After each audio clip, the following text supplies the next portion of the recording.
चतुर्थ अध्याय इंद्रादि देवताओं द्वारा देवी की स्तुति।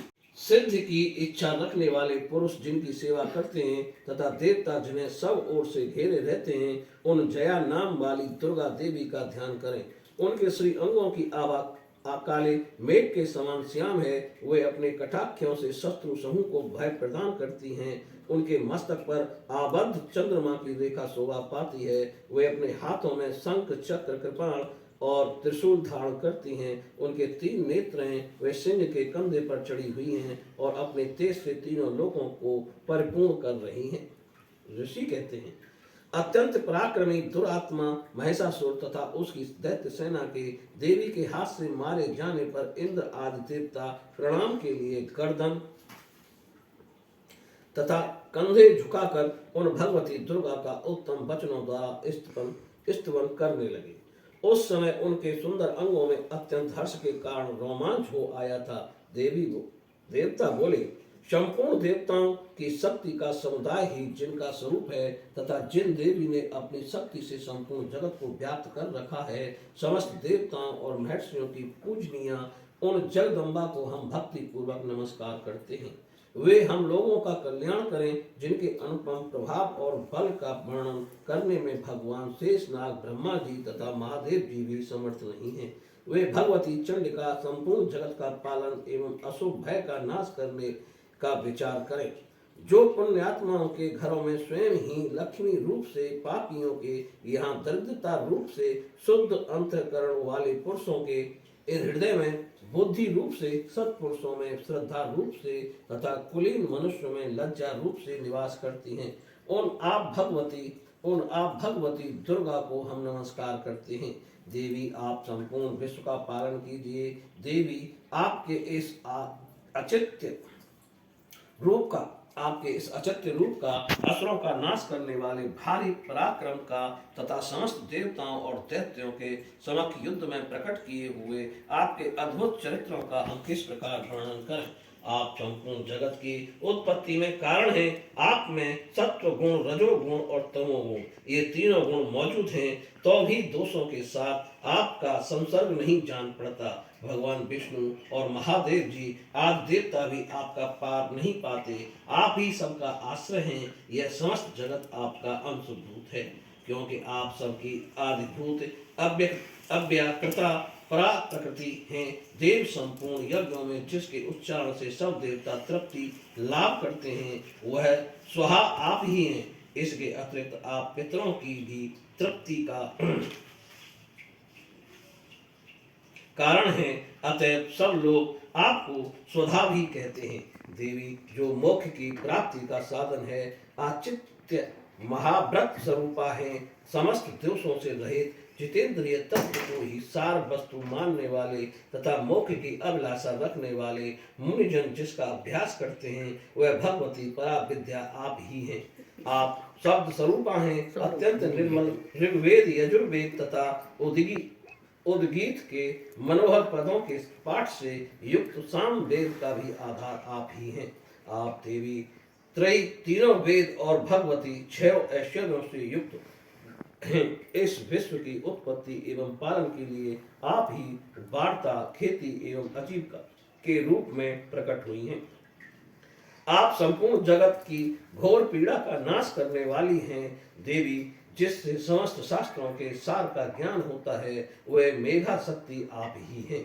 दुर्गम भव सागर से पार उतारने वाली नौका रूप दुर्गा देवी भी आप ही हैं।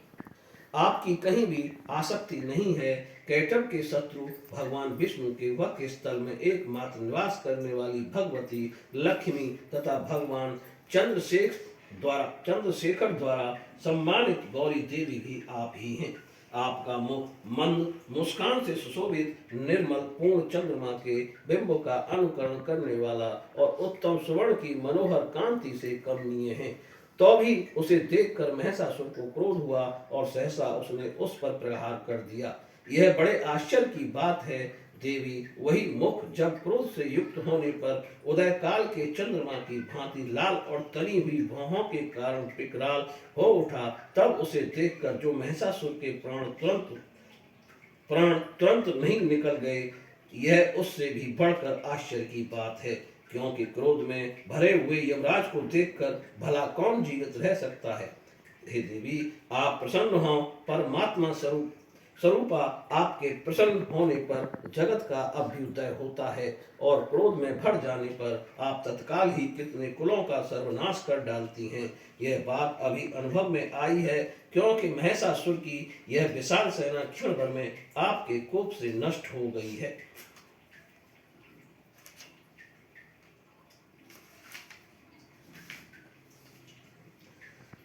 सदा सदा अभ्युदय प्रदान करने वाली आप जिन पर प्रसन्न रहती हैं, वे ही देश में सम्मानित हैं। उन्हीं को धन और यश की प्राप्ति होती है। उन्हीं का धर्म कभी शिथिल नहीं होता, तथा वे ही अपने हष्ट पुष्ट स्त्री पुत्र और भृत्यों के साथ धन्य माने जाते हैं। हे देवी, आपकी ही कृपा से पुण्यात्मा पुरुष प्रतिदिन अत्यंत श्रद्धा पूर्वक सदा सब प्रकार के धर्मानुकूल कर्म करता है और उसके प्रभाव से स्वर्ग लोक में जाता है। इसलिए आप तीनों लोकों में निश्चय ही मनोवांछित फल देने वाली हैं। माँ दुर्गे, आप स्मरण करने पर सब प्राणियों का भय हर लेती हैं और स्वस्थ पुरुषों द्वारा चिंतन करने पर उन्हें परम कल्याणमयी बुद्धि प्रदान करती हैं। दुख दरिद्रता और भय हरने वाली देवी, आपके सिवा दूसरी कौन है जिसका चित्त सबका उपकार करने के लिए सदा ही दयार्द रहता हो। हे देवी, इन राक्षसों के मारने से संसार को सुख मिले तथा वे राक्षस चिरकाल तक नरक में रहने के लिए भले ही पाप करते रहे हों, इस समय संग्राम में मृत्यु को प्राप्त होकर स्वर्ग लोक में जाएं। निश्चय ही यही सोचकर आप शत्रुओं का वध करती हैं। आप शत्रुओं पर शस्त्रों का प्रहार क्यों करती हैं? समस्त अस्त्रों को दृष्टिपात मात्र से ही भस्म क्यों नहीं कर देती? इसमें एक रहस्य है। ये शत्रु भी हमारे शस्त्रों से पवित्र होकर उत्तम लोकों में जाएं, इस प्रकार उनके प्रति भी आपका विचार अत्यंत उत्तम रहता है। खड़ग के तेज पुंज की भयंकर दीप्ति से तथा आपके त्रिशूल के अग्रभाग की घनी भूत प्रभा से चौंधिया कर जो असुरों की आंखें फूट नहीं गईं, उसमें कारण यही था कि वे मनोहर रश्मियों से युक्त चंद्रमा के समान आनंद प्रदान करने वाले आपके इस सुंदर मुख का दर्शन करते थे। हे देवी, आपका शील दुराचारियों के बुरे बर्ताव को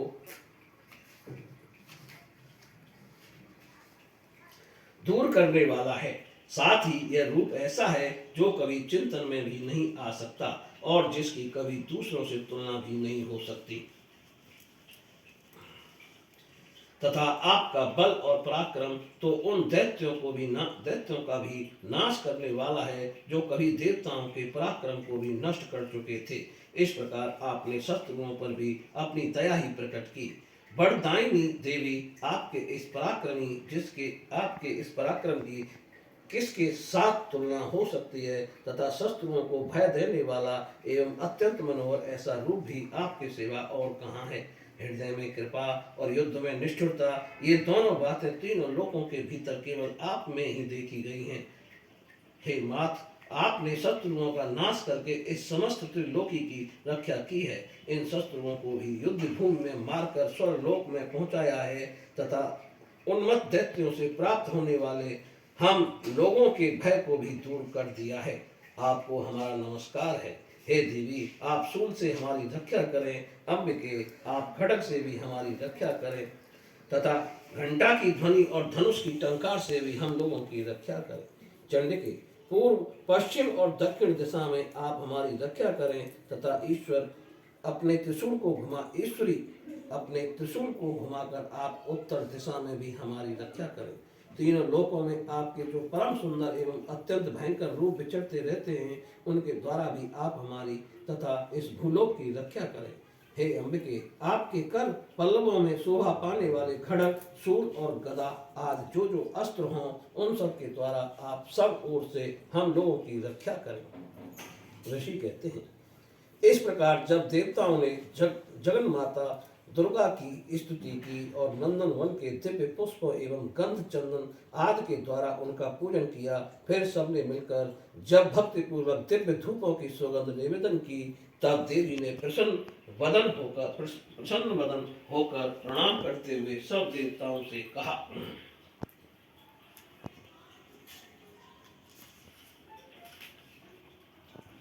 देवी बोली, देवताओं, तुम सब लोग मुझसे जिस वस्तु की अभिलाषा रखते हो उसे मांगो। देवता बोले, भगवती ने हमारी सब इच्छा पूर्ण कर दी, अब कुछ भी बाकी नहीं, क्योंकि हमारा यह शत्रु महिषासुर मारा गया।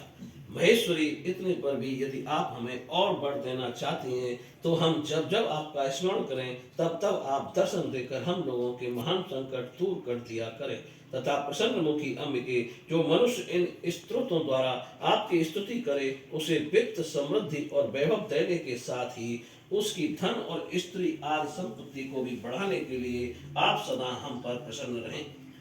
ऋषि कहते हैं, हे राजन, देवताओं ने जब अपने तथा जगत के कल्याण के लिए भद्रकाली को इस प्रकार प्रसन्न किया तब वे तथास्तु कहकर वहीं अंतर्ध्यान हो गई। भूपाल, इस प्रकार पूर्व काल में तीनों लोकों का हित चाहने वाली देवी जिस प्रकार देवताओं के शरीरों से प्रकट हुई थी वह सब कथा मैंने कह सुनाई। अतः अब पुनः देवताओं का उपकार करने वाली वे देवी दुष्ट दैत्यों तथा शुंभ निशुंभ का वध करने एवं उस लोकों की रक्षा करने के लिए गौरी देवी के शरीर से जिस प्रकार प्रकट हुई थी वह सब प्रसंग मेरे मुंह से सुनो, मैं उसका तुमसे यथावत वर्णन करता हूँ। बोलिए दुर्गा मैया की जय।